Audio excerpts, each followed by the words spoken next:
What's going on, everybody? This is an episode from the No Gimmicks Needed Wrestling podcast. Do you like podcasts and you want to see the full podcast? Make sure you check out the No Gimmicks Needed Wrestling podcast on all your podcast platforms, such as Apple Podcasts, Google Podcasts, Stitcher, Spotify, iHeartRadio, among many others. But you're listening to the episode right here on YouTube, so make sure you hit that like button and below, and make sure you hit the subscribe button to NC Studios and NC Level Up for all your gaming needs. This is the Nerd Coalition. Enjoy the show. Alright guys, so it's time for the Wednesday Night War here. So to be honest with you guys, so the Wednesday Night War is not going to be a detailed review of NXT and AEW. Probably just mostly AEW, because right now NXT is on borrowed time until September 14th. That's when we get the new NXT. And then that's when I'm going to debate how I want to still do these Wednesday Night War or these reviews of NXT and AEW and things like that. So, in the meantime, this is how we're going to be doing it. So, that's what it's going to be. So, I'm still giving the Wednesday Night War the best way I can until the 14th, until we have new changes here. But don't expect the whole detail and the match showings and stuff like that, like I've been doing in those videos. So, let's get into the Wednesday Night War here. Alright, Prime, so it's time for the Wednesday Night War. And we, even though it's not a war, NXT was on Tuesday, and August 31st, 2021. We have Gargano taking on LA Knight. We have Samoa Joe calling out his next challenger. And then we have just a lot of, I don't want to call it filler, because how do I explain it? It's like you don't want to get excited about too much stuff because NXT is changing. The end. Yeah, yes, you understand it. But I'm saying, but like everything has been taped. But once again, come the 14th, I don't know who they're gonna call up to the main roster. I don't know who. Well, have you heard they're making very big cuts to people that's been there soon. Exactly, but I don't know if that means cuts from the WWE or cuts from NXT and they come to the main roster. No, they mean cuts like fired, like shit. People that's been there for years and some of the building blocks of NXT are getting cut. Oh shit. Well, we have that, and then of course AEW, we have the road to. If they fired Johnny and Chopper, they are the dumbest company. That's the dumbest shit ever. The dumbest shit ever. I agree with you. Like, you can fire everybody else and keep them two, you'll be good. If you fire them two, it's gonna be rough. It is gonna be rough, and look, I'm telling you that just be so fucking stupid. He wants to get 2K, still gonna be pissed. Like, another cut? Okay.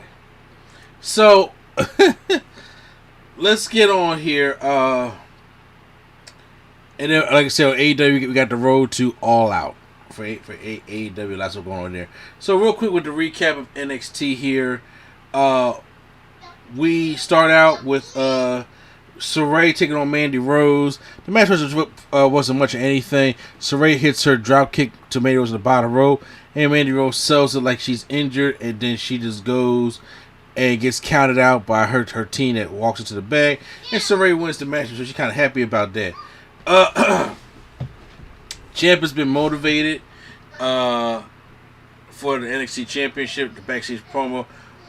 We got Cool Kyle versus Duke Hudson. Duke Hudson is bigger than I thought he was. I seen him in, obviously, the breakout tournament, but I'm like, but Kyle O'Reilly is just either small or Duke Hudson is that big. But Kyle O'Reilly, Cool Kyle, does pull out the win when he locks in the heel hook, for the win. Indy Hartwell, Dustin Loomis is going to have their wedding on September 14th, which is going to be the new NXT. So it's going to Vince. What you say? Produced by Vince. That's going to be produced by Vince. So, oh God, this. You know what? It's going to be a train wreck. You know that, but it's like we gotta watch the first train wreck at least. We gotta watch the first train wreck, and you know that. You just not gonna answer me? We'll see. Okay, so Ilya Dragunov comes out to cut a promo about him winning the UK Championship, and says something about "Long live the Tsar." So I'm not sure what that is. Katie Ray has an interview, but she talks about she doesn't care about the other women, and then calls out people like Zoe Starks and Ember Moon and Dakota Kai. But Ember Moon says, well, she wants Kaylee Ray next week. Then we have Carmelo Hayes backstage, and he's talking about how he feels about having a championship opportunity, but Legado del Fantasma cut him off. Well, the homegirl does, and then Santos comes in and says, I like you and everything like that, but that North American Championship you may see your eyes on is coming to me, so stay out of my business.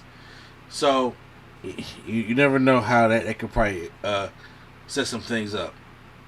Drake Maverick and Grayson Waller taking on Imperium. Look, the less said about this match, the better.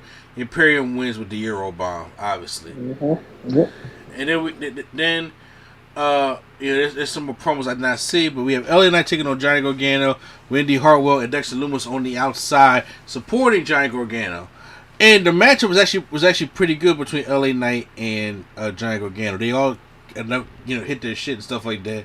And Johnny's he's trying to finish off LA Knight, but then Dexter Lumis for some reason on the outside holds out his hand and distracts Gargano, and then LA Knight hits him with the BFT and hits the win. So and after that we have Dexter Lumis carrying Gargano outside the ring, right to the back like he did Indy Hartwell. It's kind of like, okay, I want to see the wedding, but I kind of want Johnny Gargano not to be a part of this, to be honest with you. I just want to be. Say what? He's gonna be. I know, but I don't want him to be. But you already got how this goes. Raquel Gonzalez taking on Jessica Maya. It's an alright matchup, but Raquel Gonzalez wants with that one-arm powerbomb, and she stares down Frankie Monet, who probably will be the next champion, who looks good, by the way. Samoa Joe did a sit-down interview with Wade Barrett, talks about expectations for his title reign, and he doesn't care. He's not going to be a relaxed champ after the SummerSlam weekend, so he's going to be looking to defend that championship. It should be dope. Eamon Jarrow taking on Roderick Strong. That's homeboy with the jacket. It bothers me every time I see him wrestle with that jacket. I'm glad Roderick Strong hits the end of Heartache on him, because what they call it, a suplex backbreaker. I'm like, what happened to End of Heartache? That's what it was called. Maybe they changed the name. Who knows? Well, yeah. Casey Canzero and Kaden Carter backstage with Io Shirai and Zoe Starks for an interview, and Casey and Kate said they are best friends. Wink, wink.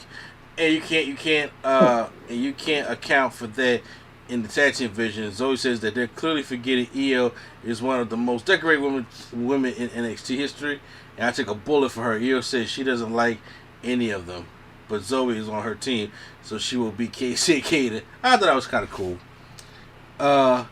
We have Cameron Grimes going to the moon and having a thing with the Grizzly Young Vets who have the real championship now. And he said, this was a little bit heavy to take, the replica Ted gave to me, and trashes on the floor and hits one of the Grizzly Young Vets' foot.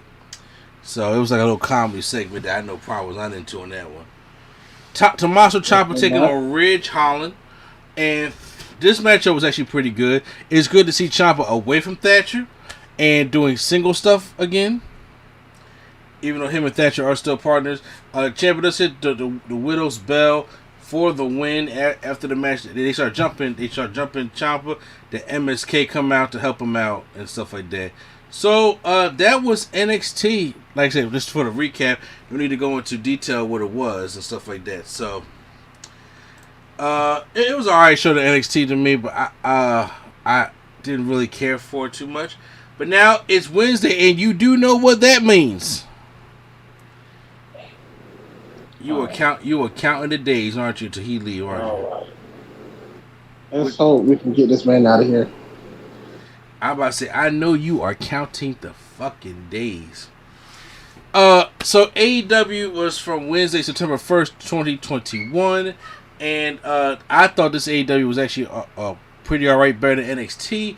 But obviously they have a pay-per-view on Sunday, so you had to build up to that. We kick off with a tag team match. FTR taking on Santana and Ortiz, which I thought this was like all out worthy, but I don't know why they didn't have it all out. Do you know why? They like to do like a good go home episode match. Well, that's what they got here. AEW has feuds for pay-per-views and feuds for big dynamites, and then feuds for go home shows, so they can feel important. Like the big show, the lead up to the big show. Yeah. Well, no. But yeah, no. This is definitely a good one. And I liked how they built it up. Cash, he was talking about this might be his last match, which we don't know if it is or not, because his arm and him losing muscle damage and nerve damage and all that. Mm-hmm. But this was a good match. It was. So, like I said, Santana and Ortiz pick up the win over FTR, which I thought was dope. And they had some days with Dan Garcia backstage with 2.0. CM Punk comes to the ring and they talk about it's Sunday, and the very same building can all end for me. Real quick, before I get into this, do you think they're using CM Punk a little bit too much? Nah. You said nah. Nah. He hasn't been doing nothing but coming out and putting over people. Yeah, like, I enjoyed the initial thing of him coming back. I enjoy the promos, but now I gotta see him work. Well, yeah. The only reason it seems so long is because you're so ready for it. Maybe it's only been 2 weeks. You're right. I was saying, but it's working. He debuted like August 20th. And his first match is September 5th.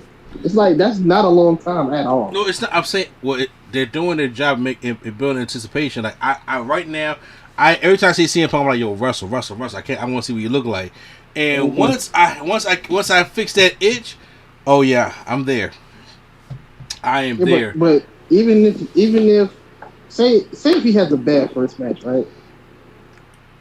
Even though he probably won't. Let's just say if he does, he's gonna be there full time, so he can wrestle like any of the big shows or whenever to make that up. He's not just like a 4-date a year wrestler. That's good. So. Dan Garcia in 2.0 ambush CM Punk, and then it's a cowardly attack, said Jim Ross. Darby Allin Sting run down, and then they go ahead and they help beat him down. Then they all do their finisher moves. Good to see Punk hit a GTS, and I like how Sting was about to talk, but Punk said, "Hold on, real quick." Tossed him out, and then Sting kind of like basically fanboyed over CM Punk, saying, "Great to share the ring with you. I want to see the GTS up close in person." And well. And on Sunday, he almost dropped him, though. Yeah, he said on Sunday, I'm going to fist pump my partner here, walk to the back of the dressing room, and when you collide, it's going to be showtime for sure. So, CM Punk and Darby Allin just kind of basically stared down at each other. MJF had a sit-down interview with Tony Schiavone about, Oh, my God. Say what? Well, we'll get to it later.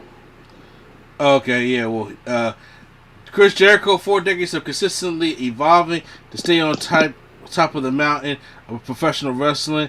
You will be forever etched in the Mount Rushmore of professional wrestling. But the time my career is over, I'll be taking your place.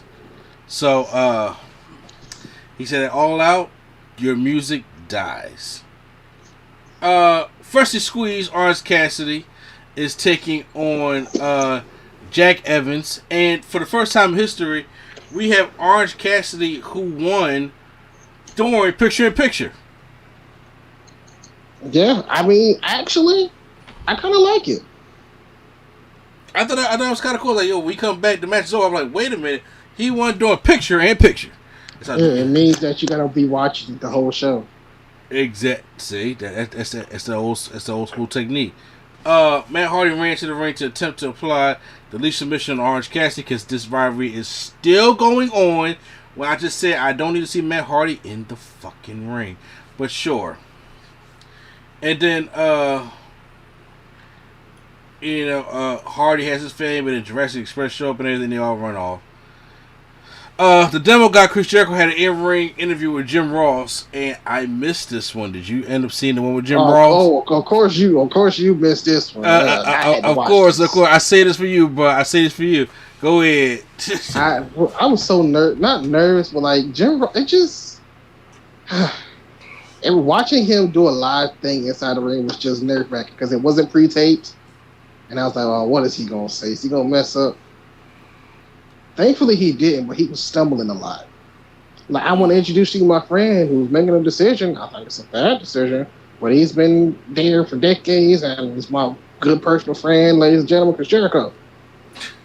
It's like stumbling. I was like, you stumbling. But Jericho, it's kind of just saying like 22 years ago when he made his debut on Raw and all that kind of stuff. He didn't say Raw, but he said, he tried to ease around it. He pretty much just said, Darby, I'm gonna beat you. So. Jim Ross didn't really need to be out there. He wants to do the more sit-down interviews now opposed to the commentary table. But if it was a sit-down interview, it should have been pre-taped, not Jim Ross live on a microphone. Mm-hmm. But no, this segment was alright because Jim Ross only said like 2 words and Jericho did most of the talking. Yeah, it looks like you hear what I'm reading. It looks like he just, oof. Well, there you have it. The Machine Brian Cage taking on Powerhouse Hobbs. I thought this was actually a pretty decent match. I like when Hobbs and Brian Cage get in the ring together and they throw down. It's pretty good. Ricky Starks hits Brian Cage with the belt after the distraction, and Hobbs hits the side power slam to pick up the win over Brian Cage. So I would like if this was the other way around. Like I would like if Hobbs hit Cage with the belt so Ricky can get the belt. Because I think Hobbs can be evenly matched, but obviously Ricky is not evenly matched. So I think Hobbs could at least either beat him clean or almost beat him and lose, and then Ricky could be the one to cheat to win. Wow. Just because I think it just helps the story, but maybe not. Okay, see, I wouldn't. Hey, I didn't even think of it like that, to be honest with you. All I know is, they need to either retire the FTW championship or give it to Powerhouse Hobbs. I think Ricky's doing good so far with it. We'll see, but I think so far he's doing good. Yeah. Oh, shit, people. QT Marshall in the factory calling out Paul White. Now, I'm sorry, is his name the Big Show? Oh, he said Big Show like 30 times. He didn't even call him Paul White. Yeah, well, Paul White is here, and he's not backing out for QT Marshall. QT Marshall says his guys after him. He just beats them all down. And, you know what I hate? He's still using the fist. Oh, my God. So the weapons of mass destruction? Yes, he's still using it. Yeah, I don't know why. And then I text you this. They clear house with the Gun Club. And then Billy Gunn turns heel on Big Show. You know what I don't need in 2021 right now? Do you know what I really don't need? Billy Gunn heel turn. I mean, let's be honest. You ain't going to see him. It's on dark, so... He could have been the heel this whole time, and you wouldn't know it. So, I don't care. I don't care, because I know he ain't going to be on the show again after this. He going to be on dark, so... Who cares?